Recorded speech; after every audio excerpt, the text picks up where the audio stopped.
भगवान श्री कृष्ण गीता में कहते हैं कि शरीर से पर अर्थात बलवान मन होता है, मन से पर बुद्धि होती है और बुद्धि से पर आत्मा होती है।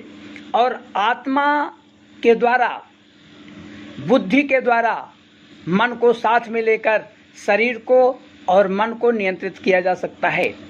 एक कहानी है, एक बार एक आदमी 100 ऊँट, 100 खूंटा और 100 रस्सी लेकर के जा रहा था।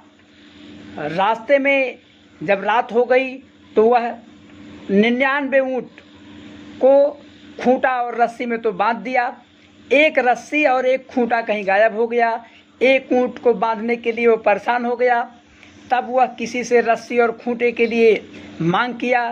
कहीं जब नहीं मिला तब एक आदमी उसे मिला और कहा कि आप जैसे अन्य ऊँटों को बांधे हैं उसी तरह से उसके गर्दन पर, उस ऊँट के गर्दन पर को सहलाइए और बांधने का दिखावा करिए और वो ऊँट उसी तरह से बंध जाएगा बिना रस्सी और खूंटा के। आदमी ने वैसा ही किया और वो जो है ऊँट समझा कि मुझे बांध दिया गया और वो बैठ गया।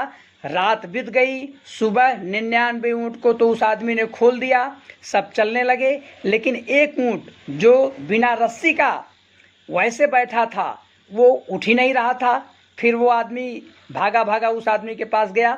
तो जब सारी बात उसने बताई तो उसने कहा कि जिस तरह से सारे ऊँटों को आपने खोला है उस तरह से इसके गर्दन पर हाथ चलाइए और रस्सी खोलने का बहाना करिए, दिखावा करिए और वो ऊँट भी उठकर खड़ा हो जाएगा और चलने लगेगा।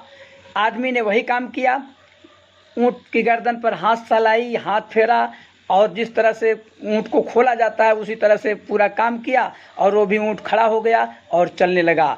इस कहानी से 2 बातें निकल कर के आती हैं। नंबर 1 कि आत्मा और बुद्धि के द्वारा मन को और शरीर को नियंत्रित किया जा सकता है।